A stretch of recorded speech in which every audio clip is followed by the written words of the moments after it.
अब हम आपको ये बताएंगे कि दुनिया का सबसे मशहूर बैंड बीटीएस अब टूट रहा है और बीटीएस के जो फैंस हैं वो इस खबर के बाद बहुत दुखी हैं।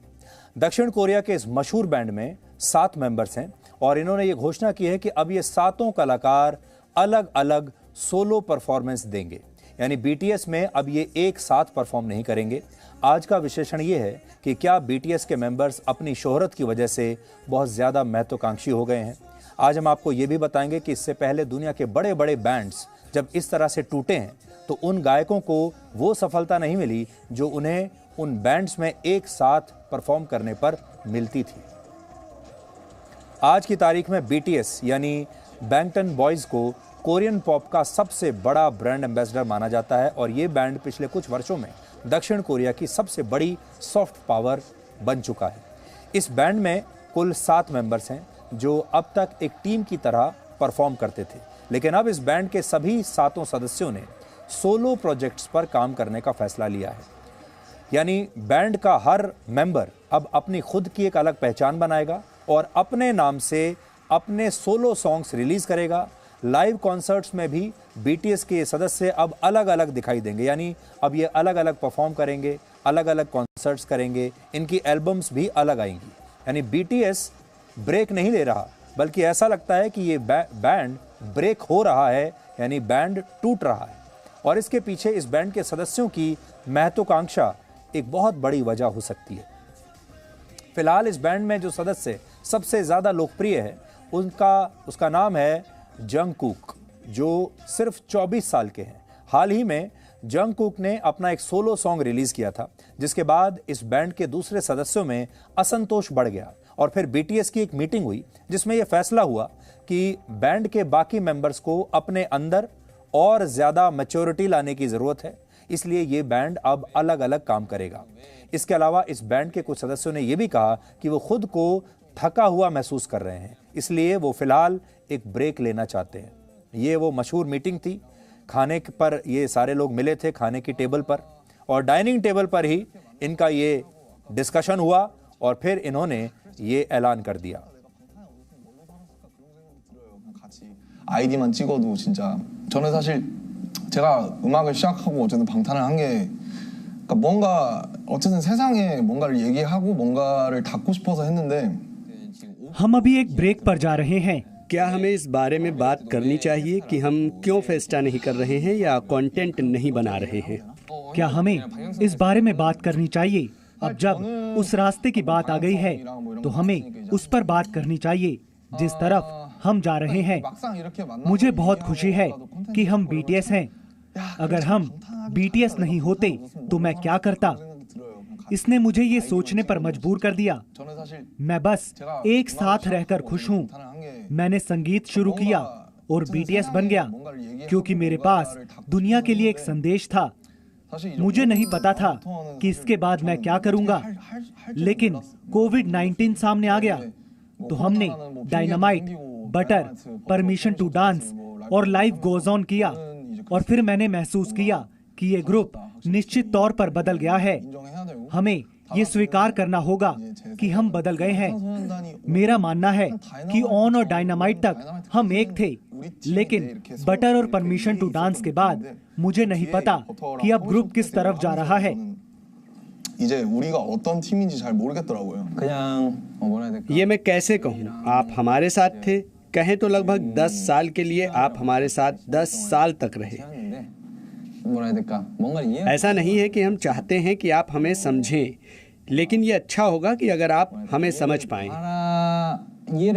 हम सबको कुछ समय का ब्रेक लेना चाहिए ताकि हम जीवन में कुछ और भी चीज़ों का आनंद उठा सकें। हम वादा करते हैं कि हम और मैच्योर होकर वापस एक बार फिर लौटेंगे। मुझे लगता है कि हमें कुछ समय अलग रहना चाहिए ताकि हम समझ सकें कि हमें फिर दोबारा एक कैसे होना है।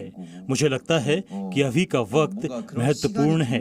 मुझे उम्मीद है कि आप इसे नकारात्मक तौर पर नहीं देखेंगे और ये एक अच्छी योजना है। ऐसा नहीं है कि ये ग्रुप टूट रहा है। हम बस थोड़ी देर के लिए अलग हो रहे हैं। 우리가 뭐 해체한다는 것도 아니고. मुझे लगता है कि BTS इस तरह से एक मजबूत ग्रुप बन सकता है। ये हमारे लिए और BTS के दूसरे चैप्टर के लिए बहुत महत्वपूर्ण समय है। मुझे लगता है कि ये सबसे अच्छा समय और कदम है। तो देखिए, ये आज का नया आधुनिक ज़माना है। यहाँ पर ये बैंड खाने के लिए खाने की टेबल पर मिला, वहीं आपस में ये लोग बात कर रहे हैं और उसी बातचीत में इन्होंने ये फैसला ले लिया कि ये लोग अब अलग अलग हो जाएंगे। इस बातचीत से आपको क्या पता चला? सभी लोग कह रहे हैं कि अब हम बदल चुके हैं। बदलने का मतलब ये है कि अब ये पहले से कहीं ज़्यादा बड़े हो गए हैं, बड़े स्टार हो गए हैं, इनकी महत्वाकांक्षाएं बड़ी हो गई हैं। अब ये सब अपनी अलग अलग पहचान बनाना चाहते हैं और ऐसा लगता है कि इस बैंड में इन सब का दम घुट रहा है और ये अब इनके रास्ते अलग अलग हो चुके हैं। इस फैसले से न सिर्फ दक्षिण कोरिया को बहुत बड़ा झटका लगा, बल्कि दुनिया भर में इस बैंड के जो करोड़ों फॉलोअर्स हैं, फैंस हैं, वो बड़े मायूस हो गए। BTS की सॉफ्ट पावर का अंदाजा आप इस बात से लगा सकते हैं कि अभी पिछले दिनों ही अमेरिका के राष्ट्रपति जो बाइडेन ने इस बैंड को व्हाइट हाउस में खास तौर पर इनवाइट किया था और अमेरिका में बढ़ती नस्लीय हिंसा के खिलाफ लोगों को जागरूक करने की इस बैंड से अपील की थी। इसके अलावा पिछले साल दक्षिण कोरिया के राष्ट्रपति ने BTS को संयुक्त राष्ट्र में अपने देश का विशेष दूत नियुक्त किया था और इन्हें डिप्लोमेटिक पासपोर्ट भी दिए थे और तब ये यूनाइटेड नेशंस में गए थे और वहां इन्होंने लोगों के सामने परफॉर्म किया, अपनी बात रखी।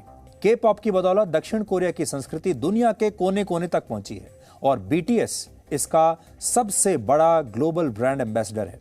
इसके अलावा BTS की लोकप्रियता की वजह से दक्षिण कोरिया की अर्थव्यवस्था को हर साल 27,000 करोड़ रुपए का फायदा होता है और जब भी BTS की कोई नई एल्बम या गाना रिलीज होता है तो दक्षिण कोरिया और पूरी दुनिया में BTS से जुड़े प्रोडक्ट्स की बिक्री बहुत बढ़ जाती है और BTS से आकर्षित होकर हर साल 8 लाख लोग दक्षिण कोरिया घूमने आते हैं, जो दक्षिण कोरिया आने वाले पर्यटकों का 70% है। यानी इस बैंड की दुनिया भर में जबरदस्त फैन फॉलोइंग है और ये बैंड दक्षिण कोरिया की सबसे बड़ी सॉफ्ट पावर भी है। आज इस बैंड की टोटल मार्केट वैल्यू लगभग 24,000 करोड़ रुपए है और जब से इसने ब्रेक लेने का ऐलान किया है तब से इस बैंड की मार्केट वैल्यू को 12,000 करोड़ रुपए का नुकसान हो चुका है। यानी 2 दिन में इसकी मार्केट वैल्यू आधी रह गई है। और यहाँ हम आपको बता दें कि ये जो काम है इसमें ना तो इन 7 सदस्यों की नौकरी परमानेंट है और ना ही इन्हें पेंशन मिलेगी। ये अपने मार्केट वैल्यू के हिसाब से काम कर रहे हैं।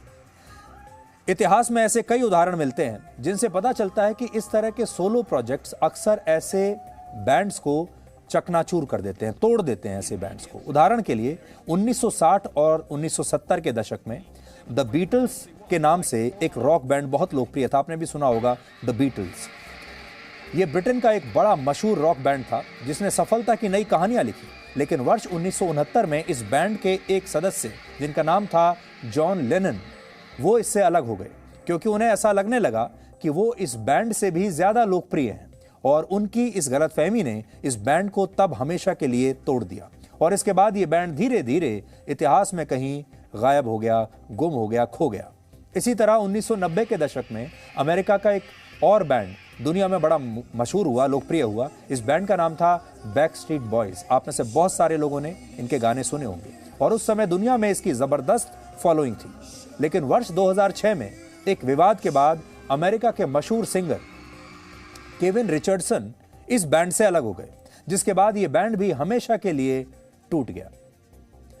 और फिर वर्ष 2015 में लंदन के एक मशहूर बैंड जिसका नाम है वन डायरेक्शन, इसके गाने तो आपने जरूर सुने होंगे, जो आजकल के युवा हैं उनमें ये बहुत लोकप्रिय है, वो भी ऐसे ही टूटा था।